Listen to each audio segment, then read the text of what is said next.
তুমি এটা কি করলে? তুমি ওই রিকশাটাকে ধাক্কা দিলে কেন মা? তোমাকে এত টাকা পয়সা খরচ করে যে আমরা স্কুলে লেখাপড়া করাচ্ছি এই রিকশাটা ধাক্কা দেওয়ার জন্য? মা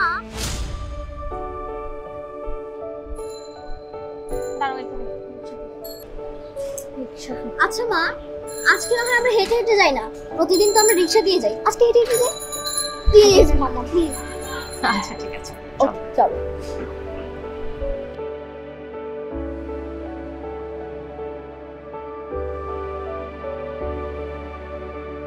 কি ব্যাপার বেলি, রাস্তার এই নোংরা কলার খোসাটা হাতে কেন নিলে? হাতটা নোংরা হয়ে গেল না? ফেলো ফেলো বলছি। ফেলবো মা, ফেলার জন্য দিন আমি হাতে নিয়েছি, জানো এটাও না আমি আমার স্কুল থেকেই শিখেছি। তাড়াতাড়ি ফেলো, তোমার হাতটা নোংরা হয়ে যাচ্ছে।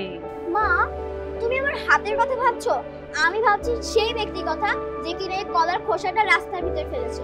জানো এই খোসাটার উপরে যে এখন পা রাখবে সে কিন্তু সঙ্গে সঙ্গে পড়ে যাবে, আর পড়ে যাওয়ার সাথে সাথে তার কিন্তু বিভিন্ন ধরনের দুর্ঘটনা ঘটতে পারে।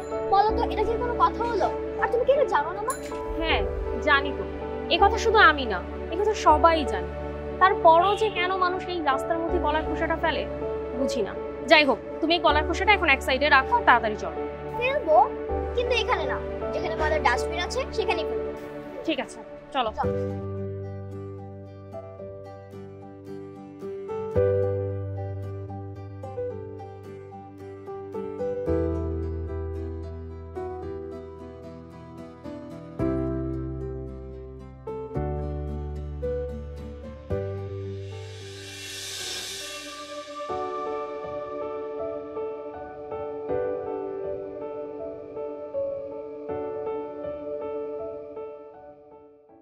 বেলি, তুমি চিপসের এই খালি প্যাকেটটা হাতে নিয়েছো কেন?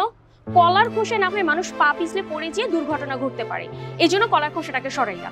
তাহলে আবার এই চিপসের খালি প্যাকেটটাকে কেন হাতে নিলে? তোমাকে না আসলে কি বলবো, তোমার কথা শুনে আজকে আমার এই পায়ে হেঁটে যাওয়াটাই না সবচেয়ে বড় ভুল হয়েছে। স্কুলের সামনে থেকে রিকশা নেওয়া উচিত ছিল। মা তুমি একটা কথা বলো তো, কিছুদিন আগে যে আমরা দেশের বাইরে ঘুরতে গিয়েছিলাম সেখানে রাস্তাটা কেমন ছিল? সুন্দর ছিল না বলো তো? সুন্দর ছিল। তাহলে আমাদের দেশের রাস্তা এমন কেন বলো তো? যা খুশি তাই রাস্তার ভিতরে ফেলে দিচ্ছে। আর তুমি কি দেখেছো বাইরের দেশের রাস্তা কিন্তু কোনো কিছু করা ছিল না, তাই না? কিছু পড়ে থাকা তো দূরের কথা, ওখানে রাস্তা এত পরিষ্কার ছিল যে রাস্তা বসেই ভাত খাওয়া যাবে। একদম ঠিক বলেছো মা, কিন্তু আমাদের দেশের রাস্তা এতটাই অপরিষ্কার যে রাস্তায় যদি কুকুরকে খাবার খেতে দেওয়া হয় কুকুরও খেতে চায় না। হয়েছে, এই দেশ নিয়ে যখন অন্য কেউ ভাবে না তখন তোমাকেও এত কিছু ভাবতে হবে না। চল বাসে চলো। এটা তুমি ভুল বলেছো মা, আজকে আমি ভাবছি তুমি ভাবো, কালকে আরো 10 জন ভাববে, এরকম করে আস্তে আস্তে দেখবে আমাদের সমাজ এবং পরিবেশ দুটোই পরিষ্কার এবং পরিচ্ছন্ন হয়ে যাবে। এটা আমি আমার স্কুল থেকে শিখেছি। হয়েছে রে বাবা হয়েছে, এবার চলো বাসায় চলো।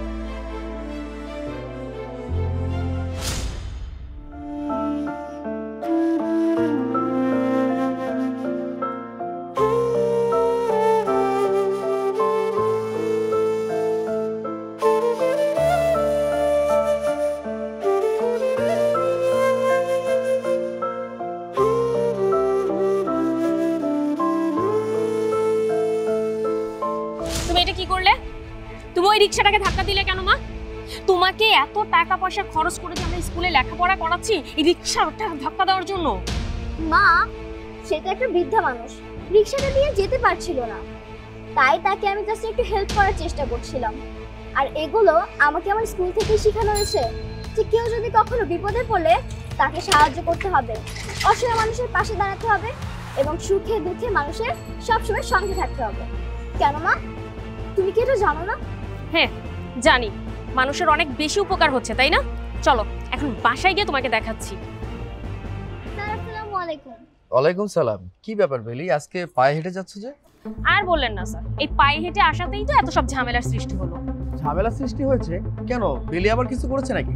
আর বলবেন না স্যার, রাস্তায় কলা খোসা পাচ্ছে সেটাকে তুলে ডাস্টবিনে ফেলছে, চিপসের খালি প্যাকেট পাচ্ছে সেটাকে তুলেও সে ডাস্টবিনে ফেলছে, আবার একজন বৃদ্ধ লোক রিকশা নিয়ে যেতে পারছে না তো সে দৌড়ে গিয়ে সেই রিকশাটাকে ধাক্কা দিয়ে আসলো। বলেন তো স্যার, এভাবে কি রাস্তা দিয়ে হেঁটে যাওয়া যায়? বাহ, বেলি তো বেশ ভালো কাজ করেছে। আপনার তো বেলিকে নিয়ে গর্ব করা উচিত। বেলির মতো সুসন্তান আল্লাহ আপনার ঘরে দিয়েছে। অনেক মা বাবা আছে শত চেষ্টা করার পরেও তাদের সন্তানকে বেলির মতো সুসন্তান করতে পারছে না। এই যে আমরা শিক্ষকরা, আমরা অনেক চেষ্টা করছি, আমরা চেষ্টা করার পরও বেলির মতো সুসন্তান করতে পারি না। মা এদিকে এসো, একটা কথা সবসময় মনে রাখবে, তোমার এখন যে মন মানসিকতা আছে এই মন মানসিকতা সারা জীবন রাখবে। জি স্যার, দোয়া করবেন আমি যেন মানুষের মতো মানুষ হতে পারি।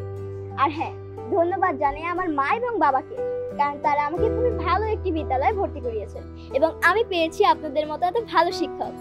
আর আমাদের স্কুলের মতো যদি সকল স্কুলে এইভাবে শিক্ষা দেওয়া হয় না, তাহলে এক সময় সকল মানুষ পরিবর্তন হয়ে যাবে।